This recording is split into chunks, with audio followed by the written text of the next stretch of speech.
Hi everybody, I'm Morgan Crosbie from Finch Chevrolet in London, Ontario, Canada, and you're watching Cars and Crosbie. Christmas holidays are over. I went on a little vacation and I'm back in action. I want to go over with you guys a lot update and overall just a general update on what's going on. We're finally caught up. You know, in terms of the vehicles that we had land before Christmas, I have a feeling that General Motors was trying to push out a lot of stuff before their year end. And so I was very inundated with that. But thankfully for you guys, I'm pretty well caught up. And it's going to give me a lot more opportunities to be able to get in touch with you guys and to get back to my roots. This is always a time in the car industry, or at least it was traditionally, where I can start to reevaluate and self-reflect, and then also have some retention with my clients. And you guys, I would consider my friends and clients. And so we're going to do some retention with you guys as well. So on today's episode, we're going to do a lot update, and I'm going to give you guys a general layout of what's going on at General Motors in this day and age. And last but not least, we have a delivery. So we're going to be delivering this. I have HMS Cars and Crosbie 2.0 up front. This is going to be going to their doorstep. We didn't know what the weather was going to be like, so I am going to bring it regardless so that they can store it right in their garage for the new driving season up ahead. And this new episode is starting right now.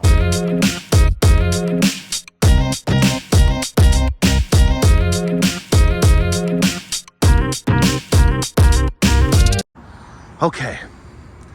I love it. Every time I have a new Corvette delivery, I get that rekindled spirit and that little fire within me that just absolutely reminds me why I'm doing this for a living. This here, guys, is a 2LT Z51 in our new favorite color, or at least my iconic color, Red Mist Metallic. This setup, in my honest opinion, is becoming one of the most bang for your buck combinations that you can do on a Corvette in terms of giving it the most style but respecting a budget. This is a really, really efficient way of doing it and not making any sacrifices in terms of resale value for not having the right things on it. This is a 2LT hardtop convertible Z51 with magnetic ride control, red mist metallic, and black accents. You can do a 3LT, you can do carbon fiber, you can do front lift, you can do, crazy other aftermarket upgrades, but this in reality is everything that you really need without having to worry about it being done after the fact. So, the exhaust, we did the black exhaust from the factory. These were actually a Cars and Crosbie kind of touch here. The forged wheels are not available, but guess what were available? The Spectre Gray versions, or the machine silver versions. So we ordered those ones and then powder coated these black. And when you take into consideration what the cost of ordering a set of Vossens, for example, which is around 3,600 Canadian, this was still the cheaper option. And more importantly, I got the customer what they wanted, which was a black set of forged wheels to go with all the black accents that we've done to this specific vet.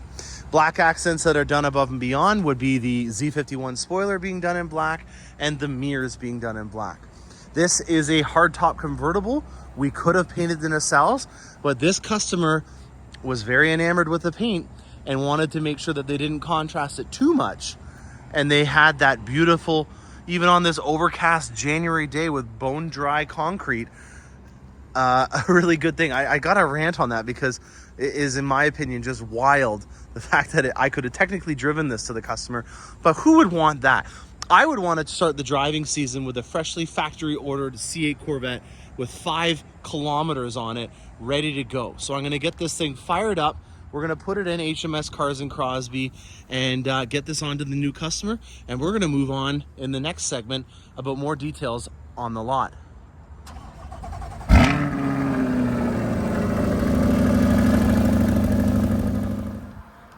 All right, guys, a showroom update, and there's a lot of things to go over. Check this out, guys.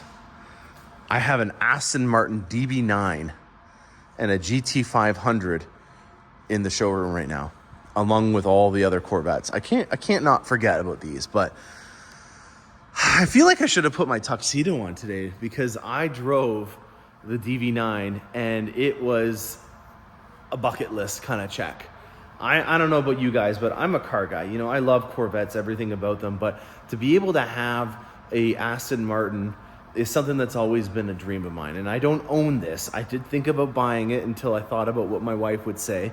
And it's special. It's something that, you know, even on the Corvette I can use, but this is going to amplify it in terms of, it's not about the numbers, it's not about the 0 to 60s, it's just about the emotion that this vehicle gives you. And I can't think of a better vehicle than a DB9 to give you that kind of emotion and feel. This is for sale. We have it traded in and it's available. So if you know anybody that's looking for a DB9, we have one. A 6-liter V. You know what? I got to show you it. I can't even just talk about it. Look at this. You got a crystal key in order to get into the vehicle. Nice flush door handles in here. Beautiful two-tone red interior. We'll talk about that a little bit more in detail, but I got to get to the showstopper first and show you guys. Let me just make sure I did that properly. Yeah, I think that was right. Take a look at this, guys. We had this taken to the Aston Martin dealership to get it serviced. They shampooed the V12. Look at this thing. How amazing is that? Oh, the sounds of all the induction and the valves inside of it when it's going. I did take it on a test drive, and I will admit that when I took it on this normal route that I have when I evaluate a vehicle just to make sure that everything is fit and finished, and it's a tough job to have to evaluate an Aston Martin, but I did it. The amount of views and thumbs up and people that went up and saw it when I stopped to grab a cup of coffee was easily double what I normally would have got in my C8 Corvette. And that's not a competition, but I can say that in the month of January, for an Aston Martin to double the amount of views, I think it says something, you know. And here's another thing, you know, there's not the only ones that would do this hand-built project where it's final inspection was done by Mick Freeman. It wasn't that it was built by Mick Freeman, it was a final inspection, which is interesting to note about this. So an Aston Martin DB9, James Bond and all, is now available at our dealership. Now, in terms of accenting it, this is really where I would like to note that even on a type of vehicle like this, you can still do a really great job, and they have. There is a bright red caliper finish. I'm sure that there's some fancy British name for the red there, but I'm going to call it bright red because that's what we call it on our brake calipers. And we have a two-tone red interior that's all hand wrapped. All of this in here is all hand done. And in the back, we have a red interior as well. That, in my opinion, is a very cool accent for a nice subtle gray tone. And it's kind of interesting because right beside it, we have the same situation going on with this shadow gray coupe. We have the red accents that the client did after the fact.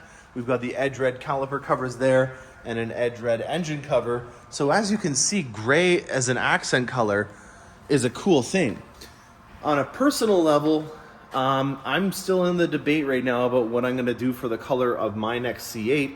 Seawolf Gray, I feel, is going to be probably the highest running option. I was very adamant on Hypersonic Gray, but with it being a new color and me being a guinea pig, I think that it might be a more fitting color for me to work with, and I've done a lot of grays in the past. I would say that I'm a gray specialist if there was a color that I did a lot of. And to have this done with red accents from these beautiful taillights, the side markers, and the rear reflectors, it's pretty cool. The exhaust system on it is very subtle compared to what I thought would have been coming out for a V12 with 6 liters of displacement. But no, nothing taken there. These tires, everyone should know these, because these are the tires that are on the C7 Corvette. These are Pilot Super Sports. So they're an older tire. They don't make them anymore. The replacement to that is right over here, which is a Pilot Sport 4S. So nothing against those. I'm sure that they're great tires. You can see that they still have little nubs that come on it from when it's in transit. So these are probably brand new. But we just don't see Pilot Sports, Super Sports that often anymore. But I'm not complaining. It's a great vehicle. The proportions and the dimensions to the vehicle are the one thing that makes this car, it's the secret ingredient to an Aston Martin. So just like the Mona Lisa in terms of how everyone's so enamored by it, even though it's actually just a painting, and I know that you know, there's a lot of stuff that goes into it. It's the illusion and how it appeases the eye that really makes an Aston Martin so good. And it has to do with the proportions of all the different levels of it. So if you take the grille in terms of how high it is and compare it to the height of the vehicle, there's a ratio that I'm sure once I finish this video and then I'm editing it, I'm going to put a superimposed thing on here, but there is some logic and math involved in the proportions when they style an Aston Martin, and it's one of the reasons why these are such an iconic and recognizable vehicle. So the brand of it is based on the styling and the proportions, which I think is very cool when you're looking at vehicles, and that's really something that I, if you haven't picked up on it, am really big into. I have no sense of design in the house. My wife takes care of that and the landscaping and everything like that. I'll do the grunt work, but where things go, I don't know. But for some reason, when it comes to vehicles, I'm very enamored by looking at designing them and how they all go together and what colors and all that kind of stuff. So the total design concept, when you look at this vehicle, it's very remarkable. You know, that to me is the thing that I take away most from it. And then the second thing is what I was kind of insinuating, where you can't really put a price tag on the experience and the emotions that you can get from a type of vehicle like this if you're a car guy. This is something that's been on my bucket list for a very long time, to be able to drive an Aston Martin. One day maybe I will own one, but that's still not done yet. And yeah, I've got an Aston Martin DB9. James Bond is in the house. And then beside it, we've got a 22 GT500. I think it's kind of interesting because right here is where our Z06 was. It's in the shop right now, just getting touched up with some stuff that you'll see down the road. And it's almost in the same color. This is not rapid blue, but it's very close to rapid blue. I don't think I have the keys to this, so I can't show you the engine underneath it. But we've got some pretty cool options on here. But, you know, it's a pony car. It's got some cool things on it. It's for sale, by the way. This is something that we're going to be listing on our lot. And, you know, I just look at what's beside it, which is the same generation top trim level from our Camaro lineup. And there you can almost buy two ZL1s for the price of this. I have always tried to make sure that on this channel I don't really just rant for the sake of talking. I don't know a lot about Mustangs. I really don't. It seems like it's one of those things that's a very specific niche that people are stuck in, and I've never really been drinking that Kool-Aid and got into it. I do appreciate the Coyote, that flat plane crank that's in it. That's, again, another comparison, I guess. I think that actually, no, the Coyote's only in the GT350. I don't think it's in the 500, but there was a flat plane crank. If there is a flat plane crank, then there's another similarity between the 500 and just goes to show you how much you know about these. You got to obviously stay focused on a certain amount of knowledge, but I can appreciate the styling of it. You know, in particular, I really think that this reminds me a lot of the Z51 spoiler that we have on the C8. This is a really cool type of spoiler. I'm sure that there's an aerodynamic name for it, but what it does is it allows there to be a lot of flow without having as much drag, but still promote downforce in the right areas. And that, to me, is a really cool, efficient way of being able to get a spoiler that's not just a straight line across like there is on this Z01 over here. So this is kind of cool. We've got the kings of the pony cars, at least from our manufacturer over here. This is not a 1LE, but it could be a little bit more aggressive. And then the king to the pony car for Ford is over here in our showroom. So as you can see, we've got some heavy hitters that are up for sale right now. And I thought it would be a good idea to give you guys an update on what's going on in our climate controlled showroom, even though it's still nice outside. So let's go outside. Let's see what other things are going on. And if you're interested in one of these, let me know. All right, and so finally, let's just go through a little brief synopsis of what's going on through General Motors right now on the lots. I'm going to be filming right after this little segment, a full segment going over all of the details on what it's like to order a vehicle right now, because I feel like a lot of the content on my channel right now is not going to be applicable. So you might be getting some misinformation from me based on the fact that these are from different time periods, and the times have changed in terms of how to order a vehicle. So just off the top of my head, if you want an Escalade, I can get you an Escalade right now. If you're looking for a diesel full size, that's something that's changed as well. So I'm going to be going through a complete episode and probably putting these back to back, and then also just uploading a ton of content that I have from over the summer and the fall that I still haven't put up yet. I don't really want to start a second YouTube channel like some of the other people are doing if it's not completely relevant. So I apologize. You may not care about what new colors are coming out for 2023 on Cadillac, but if you do, great. I have an episode for that coming up.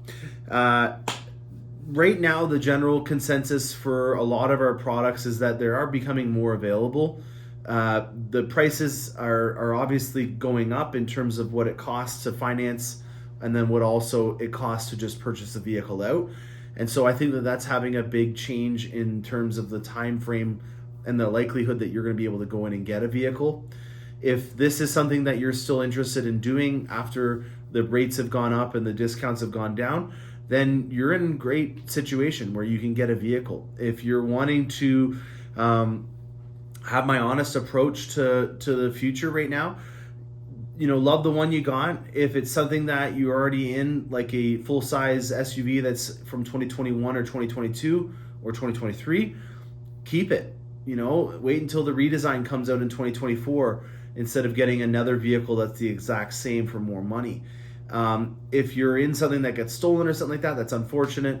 I know theft is a big thing on the rise, so that might be something that leads you to have to get to a new vehicle. That's a great example of something that you should get a new vehicle for.